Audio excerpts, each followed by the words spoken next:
बिस्मिल्लाहिर्रहमानिर्रहीम जी, आप देख रहे हैं मेरा यूट्यूब चैनल और फेसबुक पेज लीगल ईगल्स। बात करेंगे दुआज़ारा केस के अंदर जो डॉक्टर ज़हीर अहमद हैं, उन्होंने जो आज जमानत ली है, जिसके अंदर बेशुमार किस्म के जो लोग बेनकाब हुए हैं और तफ्तीश का सारा मामला बेनकाब हुआ है और कई ऐसे लोग बेनकाब हुए हैं जिन्होंने ये दावे किए थे कि ज़हीर का केस ख़त्म हो चुका है, ज़हीर केस जीत चुका है और आज उनके दावे जो है वो खोखले दावे जो हैं वो तमाम दावे धरे के धरे रह गए और उसको मुंह छुपाकर छोटा मुंह बड़ा मास्क बनाकर डॉक्टर साहब को लाहौर हाईकोर्ट में पेश होना पड़ा और लाहौर हाईकोर्ट से एक अदद हिफाजती जमानत लेनी पड़ी। और जो उस हिफाजती जमानत के अंदर डॉक्टर ज़हीर साहब ने जबरदस्त खूबसूरत किस्म का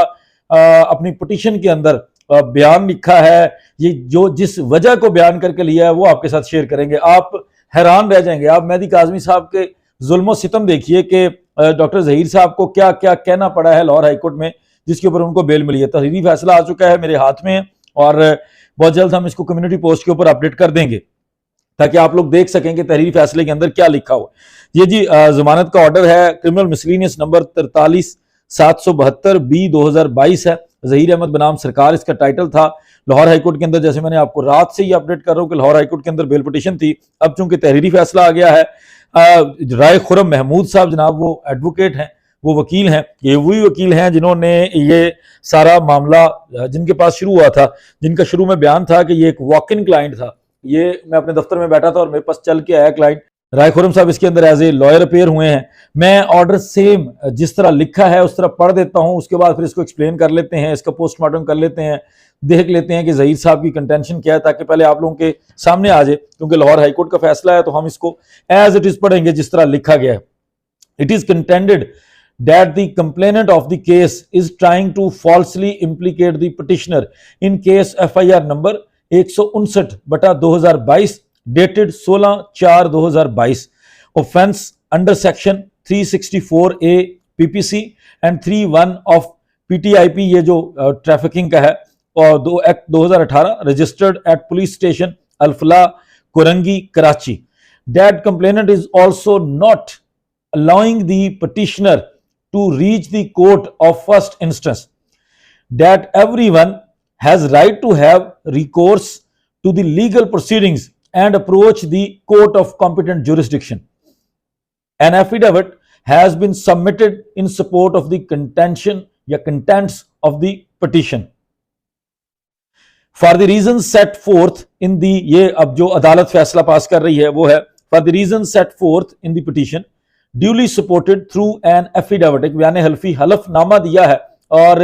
हलफ के ऊपर झूठ तो ये लोग बोली जा रहे हैं, बच्ची की तरफ से भी झूठे बयान हल्फी, झूठे हलफनामे मुख्तलिफ अदालतों के अंदर जमा करवाए गए हैं इससे कबल। अब डॉक्टर ज़हीर साहब एक और झूठा बयान हल्फी देकर फंस गए हैं। For the reasons set forth in the petition duly supported through an affidavit, petitioner is allowed transit protective bail till 14/7/2022, enabling him to move an application before the court of competent jurisdiction at Karachi।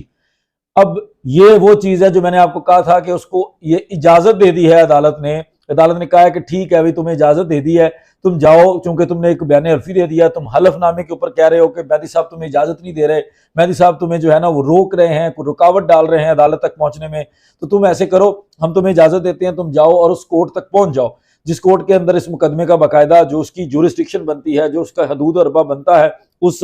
Karachi की शर्की की अदालत के अंदर पहुंच जाओ और वहां जाकर अपना जमानत वाला हक जो है वो इस्तेमाल कर लो। आगे बड़ी जबरदस्त चीज है जो आपके साथ शेयर करना जरूरी है कि ये जो जमानत है ये अभी मुकम्मल नहीं हुई। अभी तक इस जमानत को मुकम्मल होने में इसका एक फेज रहता है। जब तक वो फेज मुकम्मल नहीं होगा ये जमानत तस्वर नहीं की जाएगी। और अगर ये जमा नहीं करवाएगा तो इंशाअल्लाह ताला हम अदालत से खुद रुजू करेंगे और खुद अदालत से रिक्वेस्ट करेंगे कि जनाब चूंकि इसने आपके हुक्म की तामील नहीं की, लिहाजा इससे वो जमानत वापस ले ली जाए, वो फैसला वापस ले लिया जाए। और वो क्या है, subject to his furnishing bail bonds in the sum of ₹50,000 with one surety in the like amount to the satisfaction of the deputy registrar judicial of this court. However, it is made clear that this order would cease to have effect till midnight on 14/7/2022. In view of above, the instant petition stands disposed of. अब discuss कर लेते हैं क्या कह रही है अदालत। अदालत में झूठा एक बयान हल्फी दिया गया है और बयान हल्फी के अंदर डॉक्टर जहीर साहब ये अलर्ज करते हैं कि ये जो मेहदी काज़मी साहब है ना, मेहदी काज़मी साहब ने मेरे ऊपर एक पर्चा दर्ज करवाया है चूंकि मैंने उनकी कमसिन बच्ची को अगवा कर लिया है और मेरे साथ ह्यूमन ट्रैफिकिंग की भी दफात लगाई गई हैं। अभी उसने वो दफात का जिक्र नहीं किया जो अभी लग रही हैं, जो अंडर प्रोसेस हैं, जो रेप की दफात साथ ऐड हो रही हैं, वो उसका भी जिक्र नहीं किया। डॉक्टर साहब फरमाते हैं कि चूंकि मैं एक शरीफ नफ्स आदमी हूं, मेरे ऊपर एक झूठा मुकदमा दर्ज हो गया है बच्चियों को ट्रैप करने का, बच्चियों को अगवा करने का, ह्यूमन ट्रैफिकिंग करने का, और उस मुकदमे में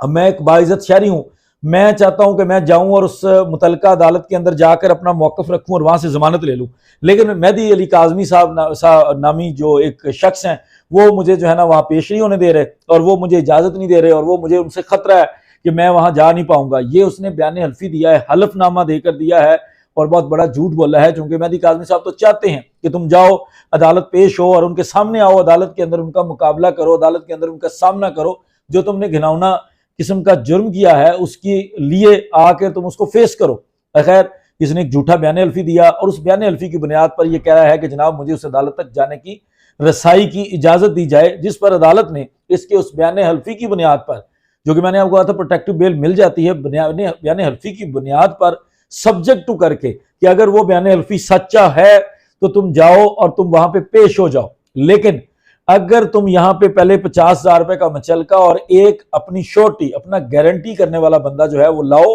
और हमारे डिप्टी रजिस्ट्रार के सामने पेश करो और वो डिप्टी रजिस्ट्रार के सामने कहे कि वो श्योरिटी करेगा कि तुम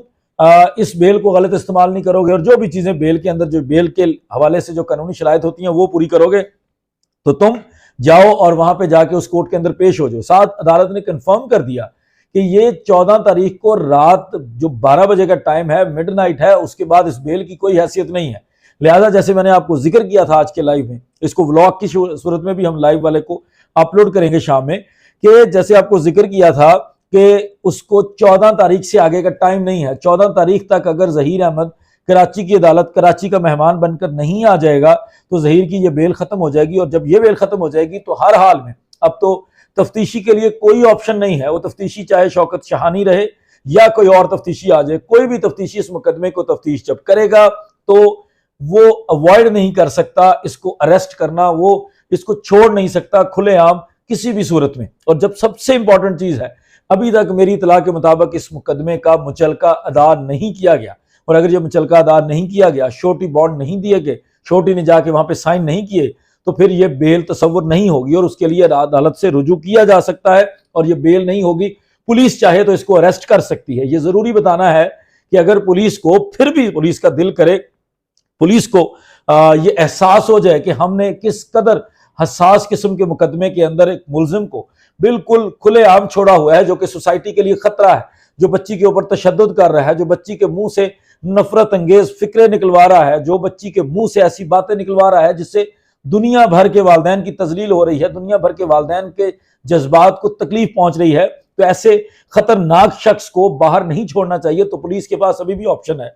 क्योंकि इसने बयान हल्फी दिया हुआ है और उसके बाद इसको जो बेल मिली है वो सब्जेक्ट टू श्योरिटी बॉन्ड है और श्योरिटी बॉन्ड आज की डेट में अभी तक जमा नहीं हुआ था। जब मैं ये व्लॉग रिकॉर्ड कर रहा हूं, मैं आपको बड़ी जिम्मेदारी के साथ बता रहा हूं कि वो अभी तक जमा नहीं हुआ। कोई भी बंदा लाहौर हाईकोर्ट में अप्रोच करके इसकी इस बेल को कैंसिल करवा सकता है। और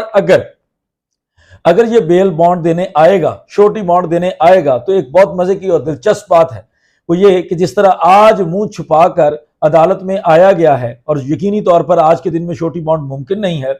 तो कल इसको श्योरिटी बॉन्ड देने के लिए दोबारा लाहौर हाईकोर्ट की हदूद में आना पड़ेगा। लाहौर हाईकोर्ट के सामने आके उसके डिप्टी रजिस्ट्रार जुडिशल के सामने आना पड़ेगा और वो तमाम लोग जो दीदार करना चाहते हैं, जो इस शक्ल को देखना चाहते हैं, जो इस वक्त पूरे पाकिस्तानी, पूरी दुनिया के लोगों की जो आंखें हैं उसको देखने के लिए तरसी हुई हैं, जो सिर्फ चंद लोगों के मोबाइल या उनके कैमरे की स्क्रीन पर आता है, उसके अलावा कहीं नहीं आता, वो बंदा आप दोबारा देख सकेंगे। लाहौर हाईकोर्ट में दोबारा मुंह छुपाकर काले मास्क के पीछे उसको दोबारा आना पड़ेगा और आप लोग दोबारा उसको देख सकेंगे जब ये श्योरिटी बॉन्ड देने आएगा। आज के दिन तक कोई श्योरिटी बॉन्ड नहीं हुआ और ये बेल नहीं है। जब तक श्योरिटी बॉन्ड नहीं होता, अदालत का स्पेसिफिकली ऑर्डर है, मैं इसको कम्युनिटी पोस्ट पे लगाऊंगा, आप लोग देख सकते हैं कि अदालत ने वाजे लिखा है, क्लियर लिखा है कि अदालत कह रही है कि सब्जेक्ट टू तब लिखती है अदालत जब अदालत सारा फैसला कर देती है कि अगर ये रिक्वायरमेंट, ये शर्त, ये कंडीशन फुलफिल नहीं होगी तो जो हमने ऊपर वाला फैसला किया है वो कोई